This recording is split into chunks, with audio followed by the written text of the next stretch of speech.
이 가볍고 좋은데 비에 젖으면은 물에 젖으면 썩잖아요. 집이 무너집니다.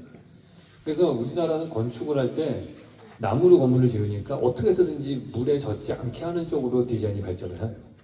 첫 번째로 한 게 뭐예요? 땅이 젖었으니까 나무 기둥을 땅에다 곧장 꽂을 수 없잖아요. 주춧돌을 놔요. 그리고 나무 기둥을 세우고 조금 돈이 많으신 분들은 밑에 기단을 쌓아요. 큰 돌로 기단을 쌓아서 그 위에다 주춧돌을 놓고 나무 기둥을 세워요. 그 기단도 한 단이냐 두 단이냐 세 단이냐에 따라서 신분 차이가 납니다. 당시에 양반들은 두 단까지는 세울 수 있었어요. 3단은 왕족만 세울 수 있어요. 여러분이 경복궁 같은 데 가서 보시잖아요. 그럼 기단을 한번 유심히 보세요. 거기는 큰 3단으로 돼 있어요. 딴 데서도 혹시 3단으로 돼 있다? 그건 왕족인 거예요. 딴 사람이 3단 하면은 완전히 멸족당할 수 있어요. 그래서 그게 신분을 딱 나타내요. 우리가 부잣집 그러면 99칸이라고 하잖아요. 왜 부잣집이 99칸이냐면은 100칸, 세 자리 숫자 이상 넘는 칸 수는 왕만 살 수 있는 거예요. 궁궐은 100칸, 200칸 싸도 돼. 근데 네가 아무리 부자라도 왕이 아니면은 99칸만 써라. 두 자리 숫자라만. 딱 그게 딱 제한을 해놓은 거거든요. 근데 그게 이제 기단을 쌓고 주춧돌 놓고 한 다음에 우리가 보시면은 대청마루가 이렇게 높이 올라가 있죠. 왜냐하면 대청마루를 띄워야지 그 밑으로 바람이 통하잖아요. 바람이 통해야지 땅이 빨리 마르겠죠. 그래서 건물이 무너질 가능성이 줄어드는 거예요. 그리고 나무 기둥이 있으니까 비에 젖으면 안 되니까 처마를 길게 뽑아요. 한 7, 80cm 이렇게 뽑죠. 그래서 어떻게 해서든지 이 비에 안 젖게요. 여러분들이 좀 관심 있게 보시려면은 그 한옥 같은 데 가잖아요. 그럼 기둥이 이렇게 있으면 밑에가 약간 허옇게 있는 것들이 있어요. 왜 그러냐면은 주춧돌 위에다가 기둥을 놔도 비가 내려도 기둥의 아랫부분은 젖잖아요.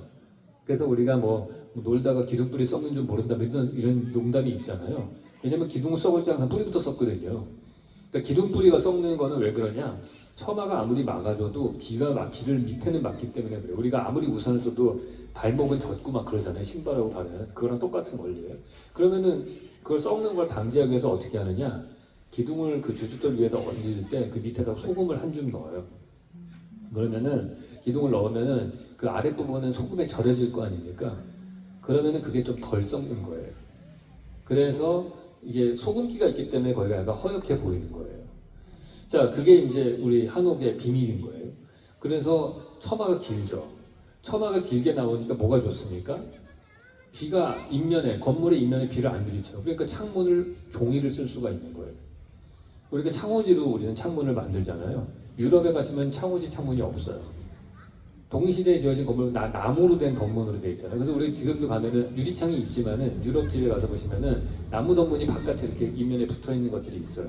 그게 옛날 전통이 남아 있는 거예요. 필요도 별로 없지만 물론 뭐 햇빛이 너무 강해가지고 그걸 꼭 닫아야 되는 경우도 있더라고요. 너무 강해가지고 커튼 갖고 안 돼가지고.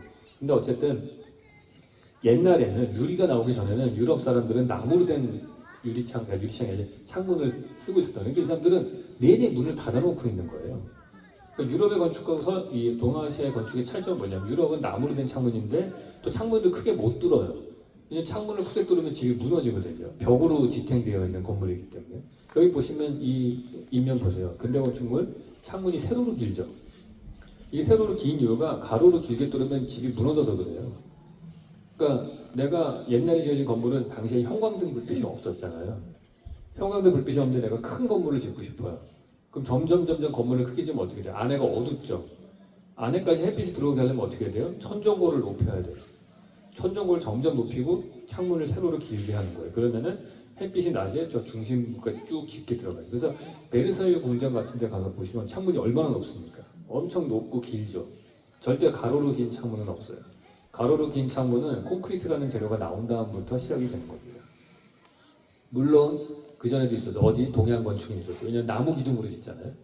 그 나무로 기둥을 지우고 가운데 창문은 유리창 대신에 창호지로 창을 하죠.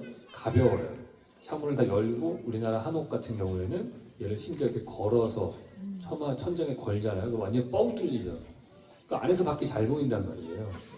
그러니까 우리는 내내 건물을 지을 때 안에서 밖이 어떻게 보이지? 이걸 생각해야 돼요. 그러니까 풍수지리가 점점 발달하는 거예요.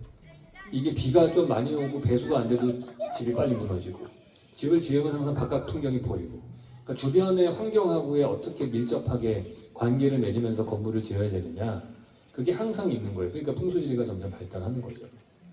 또 우리가